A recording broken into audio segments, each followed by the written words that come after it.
Hi hello నమస్కారం welcome to our channel Sindhu daily vlog mix channel. అందరూ ఎలా ఉన్నారు? నేనైతే చాలా బాగున్నానండి. అదేంటి తమ్నైల్ అంత సాడ్గా పెట్టి ఇప్పుడేంటి ఇంత హ్యాపీగా ఉంది అనుకుంటున్నారా?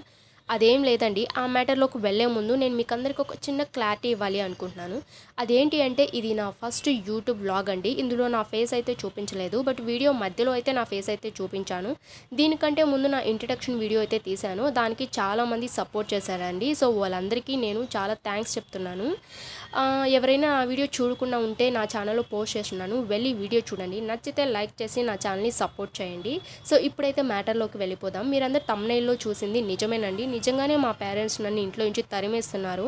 అది ఎక్కడికో అడవికో అంతరిక్షానికో కాదండోయ్, హైదరాబాద్కి. అది కూడా కోపంతో కాదండోయ్, ప్రేమతోనే. వారం రోజుల నుంచి మా డాడీ లైఫ్ గురించి క్లాస్ పీకుతూ ఉన్నారు, బట్ నేను అస్సలు పట్టించుకోలేదు. బట్ మా డాడీ ఒక సెంటిమెంట్ డైలాగ్తో నన్ను పడేశాడండి. అది ఏంటి అని అంటే ఒక చిన్న స్టోరీ అయితే చెప్పాడండి. ఆ స్టోరీ నేను ఇప్పుడు మీతో చెప్తాను. అదేంటి అంటే పక్షి గూటిలోనే ఉంటే దానికి ఫుడ్ ఎక్కడి నుంచి వస్తుంది? సో అది 4 చోట్ల తిరిగితేనే కదా అది ఫుడ్ సంపాదిస్తుంది, తన వాళ్ళని హ్యాపీగా చూసుకుంటుంది. సో ఇప్పుడు మేము ఉన్నంత వరకే కదా నువ్వు హ్యాపీగా ఉంటావు. మేము లేకపోతే నువ్వు ఏం చేస్తావు, ఎలా బతకగలవు? కొత్త ప్రపంచాన్ని చూడాలి, కొత్త విషయాలు తెలుసుకోవాలి, నీ కాళ్ళపైన నువ్వు నిలబడాలి అని మా డాడీ నన్ను మాటలతో మాయ చేసేసాడండి. ఇంకా సో వీళ్ళని బాధ పెట్టి ఇక్కడే ఉంటే ఏమొస్తుంది? సో వీళ్ళ సంతోషం కోసమైనా నేను బయట వెళ్ళాలని వెంటనే హైదరాబాద్కి ఓకే చెప్పేశాను. ఇంకా అమ్మ నాన్న చాలా సంతోషించారు. వెంటనే మా అమ్మ ఒక్క క్షణం కూడా ఆలోచించకుండా నా పెట్టి బెడ మొత్తం సర్దేసింది. మా డాడీ వెంటనే హైదరాబాద్కి టికెట్లు బుక్ చేశాడు. నేను ఫస్ట్ టైం మా ఇంటిని వదిలి బయట వెళ్ళడం అండి. నాకు చాలా భయంగా, చాలా ఏడుపు వస్తుంది. నేను నో చెప్పానంటే ఇంకా మా అమ్మ చీపురు కట్ట తిరిగేసి కొడుతుంది. అందుకే ఏం మాట్లాడకుండా సైలెంట్గా బస్ ఎక్కేసాను. సో ఫస్ట్ మా ఊరు నుంచి నెల్లూరు అయితే వెళ్ళాలి, నెల్లూరు నుంచి హైదరాబాద్కి అయితే వెళ్ళాల్సి ఉంటుంది. ఎందుకంటే మా ఊరు నుంచి హైదరాబాద్ వెళ్ళే ఫెసిలిటీ అయితే లేదు. సో మేము నెల్లూరు నుంచే హైదరాబాద్కి రావాల్సి ఉంటుంది. మా అమ్మ, నేను, మా డాడీ మా జర్నీ అయితే స్టార్ట్ చేసేసాము. సో ఫైనలీ నెల్లూరు అయితే వచ్చేసాము. నెల్లూరులో మా పిన్ని వాళ్ళు ఉంటారు. మా పిన్ని వాళ్ళతో కాసేపు టైం స్పెండ్ చేసి నాకు కొంచెం షాపింగ్ ఉంటే చూసుకొని ఇంకా హైదరాబాద్కి వెళ్ళాలని ఇక్కడికైతే వచ్చేసాము. సో మా అమ్మ అయితే ఇంకా హైదరాబాద్ వెళ్ళాల్సిన టైం అయితే వచ్చేసింది. మా అమ్మ నాకు జాగ్రత్తలు చెప్తూ ఉంది. ఒక పక్క నాకు జాగ్రత్తలు చెప్తూనే మా అమ్మ ఎమోషనల్ అయిపోతూ ఉంది. నాకు చూపించకుండా అన్నీ కవర్ చేస్తుంది, యాక్ట్ చేస్తుంది. బట్ నాకు అన్నీ అర్థమయ్యాయి. బట్ నేను ఎక్కడ దిగులు పడతానని మా అమ్మ చాలా ధైర్యంగా ఉన్నట్టు నాకు చాలా ధైర్యం చెప్పిందనమాట. సో వాళ్ళ ఎమోషన్స్ వాళ్ళకు ఉంటాయి కదా, వాళ్ళ భయాలు వాళ్ళకు ఉంటాయి కదా. నేను కూడా మా అమ్మని బాధ పెట్టకూడదని చాలా ధైర్యంగా ఉన్నానమ్మా, నేను కూడా హ్యాపీగా వెళ్తున్నానని మా అమ్మని కూల్ చేసేసాను.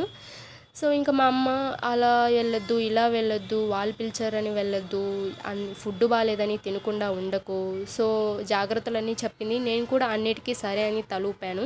ఇంకా వెళ్ళాల్సిన టైం అయితే వచ్చేసింది. మా అన్న మా తమ్ముడు పక్కన జరి ఎమోషనల్ డ్రామా చూడలేకపోతున్నాం, ఇంకా వెళ్దామా అని అంటున్నారు. సో వాళ్ళకి అలా ఉందండి, బట్ నాకే తెలుసు నేను ఎంత బాధపడుతున్నాను. ఇంకా వెళ్ళాల్సిన టైం అయితే వచ్చేసింది. మా అమ్మ ఎదురు రాకుండా మా జర్నీ అయితే స్టార్ట్ అవ్వదు. సో అందరు అమ్మలకి ఉండే సెంటిమెంటే కదండి ఇది. సో ఇంకా మేమైతే వచ్చేసాం. ఫైనల్లీ బస్ ఎక్కడానికి అయితే వచ్చేసాం. ఇక్కడ చూసారా, కుప్పలు కుప్పలుగా ఏదో జాతరకు వచ్చినట్టు వస్తూనే ఉండారండి. అందరూ హైదరాబాద్కి వెళ్ళాల్సిన వాళ్ళేనంట. సో ఇక్కడ అమ్మాయి అని లేదు, అబ్బాయి అని లేదు, ఎవరికి వారే యమునా తీరే అన్నట్టు ఒంటరిగా వాళ్ళ జర్నీ వాళ్ళు స్టార్ట్ చేస్తున్నారు. నేనైతే మా డాడీ చేపట్టుకొని ఆకాశంలో నక్షత్రాలు లెక్కెడుతున్నానండి.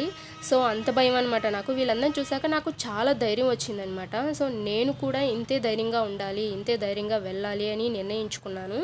ఇంకా మా అన్న వాళ్ళందరూ నా పక్కకు వచ్చి, మా తమ్ముడు కూడా, వాడు నాకంటే 4 ఏళ్ళు చిన్నండి, కానీ నాకు ఇలా ఉండాలి, ఇలా తిక్కలు తిక్కల వేష్టాలు అక్కడ వేయొద్దు, మంచిగా ఉండు, మంచిగా తిను, మంచిగా చదువుకో అని అందరు చెప్తూ ఉన్నారు. సో ఇంకా బస్ అయితే ఎక్కేసాము. బస్ ఎక్కగానే అసలైన టెన్షన్ స్టార్ట్ అయిందండి. ఇప్పుడు దాకా నెల్లూరులో ఉన్నంతసేపు నాకేం అనిపించలేదు. మా వాళ్ళతో మా ఊర్లో ఉన్న ఫీలింగే వచ్చింది. బట్ బస్ ఎక్కగానే నాకు ఒక్కసారి ఎమోషనల్ అయిపోయాను. ఇంకా మా వాళ్ళకి బాయ్ బాయ్ చెప్పేసాను. ఇంకా ఫైనలీ హైదరాబాద్కి అయితే వచ్చేసామండి. హైదరాబాద్కి రాగానే నాకు చాలా కొత్తగా అలాగే భయంగా అనిపించింది. ఎందుకంటే హైదరాబాద్లో మోసాలు ఎక్కువగా జరుగుతూ ఉంటాయి అంటారు కదా. సో నేను మా డాడీ ఉన్నాడని ధైర్యంగా ఉన్నాను. కానీ మా డాడీ ఏంటో బిత్తర చూపులు చూస్తున్నాడు. కానీ అదేం లేదులేండి. ఆటో అయితే ఎక్కేసాము. ఇంకా మేము వెళ్ళాల్సిన అడ్రస్కి అయితే వెళ్తాం. ఇక్కడ మా ఫ్రెండ్ అయితే ఉందండి. సో తన హెల్ప్ తీసుకొని నేను తను ఉండబోయే పీజీలోనే నేను కూడా ఉండాలి అనుకుంటున్నాను. సో ఇంకా ఫైనలీ మేము రావాల్సిన అడ్రస్కి అయితే వచ్చేసాము. ఇది మెట్రో స్టేషన్ అండి. సో ఎర్లీ మార్నింగే దిగేసాము. ఇంకా మా ఫ్రెండ్ వచ్చి నన్ను మా డాడీని పికప్ చేసుకొని తన పీజీకి అయితే తీసుకొని వచ్చింది. ఇంక ఇక్కడ పీజీ ఇంకా ఓనర్తో మాట్లాడి రెంట్ ఏంటో తెలుసుకొని ఇంక ఇక్కడ స్టే చేయడానికి వచ్చేసానండి. ఇంతే ఈ వీడియో. Bye bye. నెక్స్ట్ వీడియోతో